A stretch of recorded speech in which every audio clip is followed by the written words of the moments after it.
Hi, everybody. Welcome to Rachel's Reviews. We're so excited today to be here to be talking about the winter, recent last 3 months of releases. And it's always really fun doing these recaps. And I'm film critic Rachel Wagner, and I'm joined by my friend David Healy. Thanks for having me, as always, Rachel. Yes. So here's a recap of 26 films I saw at Sundance in 2020. I think it was overall kind of a disappointing festival. I think I just got kind of bad luck in a lot of my choices. Didn't end up being as good as I wanted them to be. There weren't that many movies, I guess, that I hated, but there were some. But there were a lot that I was just kind of like, that was good, but I'm not going to have two movies from Sundance in my top 10 like I did last year. So there you go. But I'm going to go from 1 to 26 in favorite to least favorite. My favorite was a movie called Save Yourselves. Really funny movie about these hipsters that decide to go to this cabin for the weekend. They're going to get off their phones, and there's an alien invasion that weekend, and it was really funny, and I really enjoyed it. The ending didn't 100% work, but overall, it made me laugh a lot, and I really liked it. Number 2 is Dick Johnson is Dead. This is a really clever documentary about a woman. She basically is about her dad, how she is dealing with his growing older, and the idea of him eventually someday dying. And it was really emotional, and I cried a lot, and it was really good. Number 3 is Palm Springs. This is a pretty clever time loop movie with Kristen Milioti and Andy Samberg that was clever and funny and sweet, a little rom-com. It's fun. Rebuilding Paradise. This is a documentary by Ron Howard about this town, Paradise, that was destroyed, like almost every building, by this horrible fire. And the first 20 minutes are super intense. It's all this video, people leaving the fire. And so you get invested in these people right away. And he had Hans Zimmer do the music, and that really made a big difference. Definitely recommend it. It'll be on National Geographic, probably on Disney Plus is my guess as well. So The Truffle Hunters, very funny documentary about these 3 old men in Italy who are truffle hunters, and kind of remind me of Duck Dynasty, but with Italians. I thought it was good. It was enjoyable. Then there's a movie Ironbark that I think will get a lot of play come award season. I wouldn't be surprised, at least. Benedict Cumberbatch, he loses a ton of weight for the role. He definitely gives it his all. He's the citizen who's asked to do this espionage for the government, and it was good. It was a good story. It was interesting. Jessie Buckley plays his wife, who I'm in love with her after Wild Rose. So it's a good movie. Then there's 9 Days, which I think it'll be divisive. It's definitely very artsy, beautiful cinematography. It's this idea is there's this sort of way station where this man gets to decide who gets to come down to Earth or not, who's ready, and he has certain spaces, and he's dealing with the fact that one of his choices committed suicide, and he's really struggling with that. Winston Duke is so good in the movie. It's got a great cast. It's good. It's an artsy movie, but one that isn't annoying in its artsiness, if that makes sense. So then I have a movie called On the Record. It's about women in the Black community and their dealings with Me Too and the struggles with embracing the movement, and particularly these various women who were abused and harassed by Russell Simmons, the R&B mogul. So it was pretty grim, but good movie. Then there's this movie Tesla, which is really wild and really weird, with Ethan Hawke, about playing Nikola Tesla. But there's like this narrator who breaks the fourth wall, and there's all these sort of flights of fancy where they're in these period costumes, but all of a sudden one of the characters will have an iPhone, or and there's this whole scene where he sings karaoke to Tears for Fears. But I kind of liked it. I might have had Sundance brain. I don't know. We'll see how it holds up. Then Crip Camp, documentary about the disability rights movement. And it's not as much about the camp as I thought it was going to be, but it was still pretty good. Then a movie called Sylvie's Love, which is a very soapy romance, but it's Tessa Thompson and this other guy. And I liked the first half a lot more than the second half, but it was fun. Then Charm City Kings, and this tells the story about this this kid whose brother died in this motorcycle gang, but he still loves these motorcycles and wants to be in the gang. It was pretty tragic. The ending didn't really work for me. It hurt it quite a bit, but still liked it. Then Bad Hair. This is really campy, and I think people that love Sorry to Bother You will like this. I still enjoyed it more than Sorry to Bother You, but it's very silly. It's very over the top with this weave that kills people. Mm. um, then Wendy.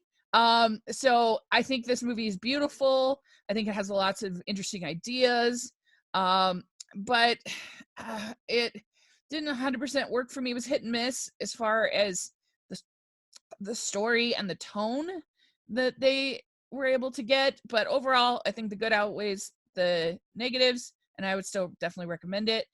Some kind of heaven documentary about this place, the Villages in Florida, where these retirement community. The interesting thing about it is they have all of this stuff in their life to do. There's a million activities, and yet they still sometimes feel lonely. And I thought that was sort of an interesting thing to analyze. It was pretty good. Miss Americana. This is the Taylor Swift movie. It was serviceable if you want to learn more about Taylor Swift and want to know more about her music. It wasn't anything great in my opinion, and I thought they tried to give her way too much credit for.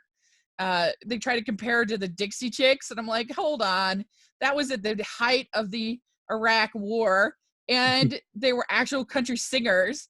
Like, if anything, coming out against Trump in 2018 as a pop singer is going to help your career, not hurt it. Give me a break. But it's fine. Then Be Water. It's a documentary about Bruce Lee. It's made by ESPN Films. I like Bruce Lee, so I found it interesting. But it's like a 30 for 30 TV doc. It's not cinematic. Then the Go-Go's, documentary about the Go-Go's, pretty standard. I wish we'd gotten a little bit more about their personal lives.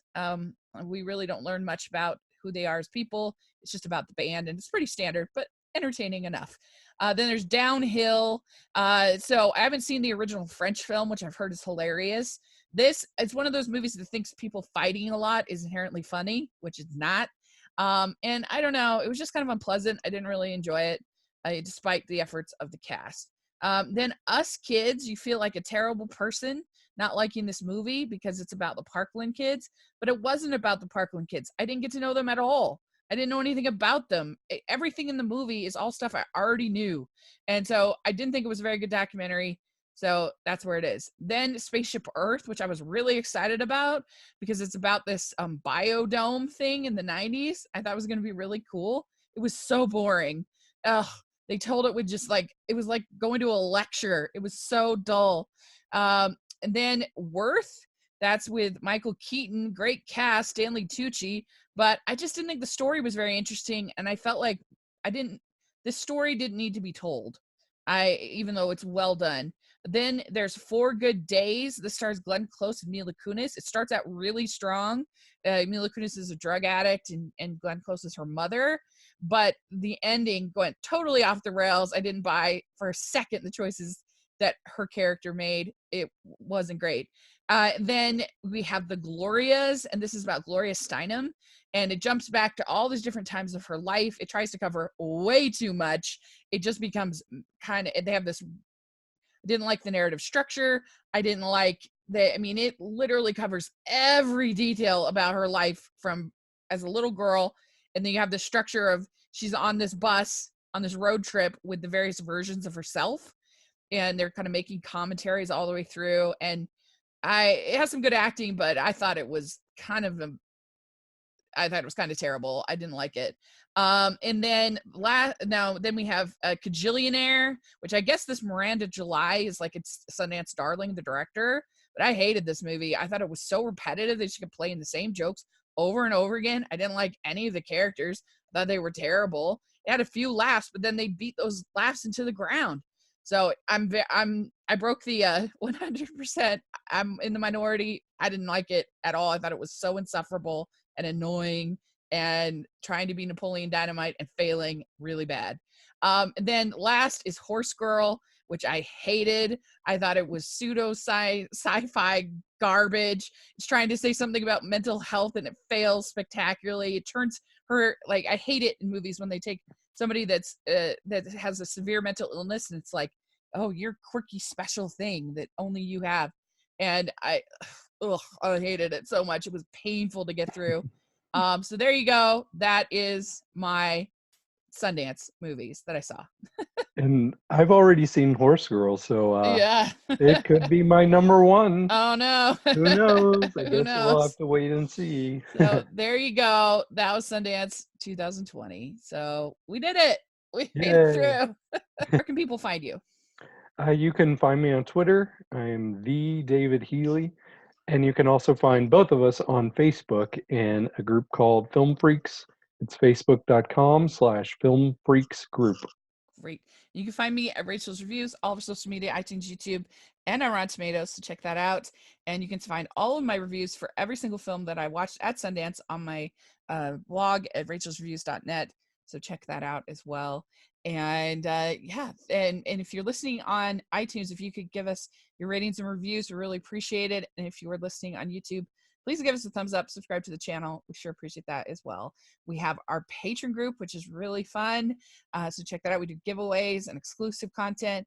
And then also we have our merch store, which has an Animation Junkie and Smile and Frown Worthy shirts. So check that out. And thanks again, David. I really appreciate it. We'll talk again Thank soon. you.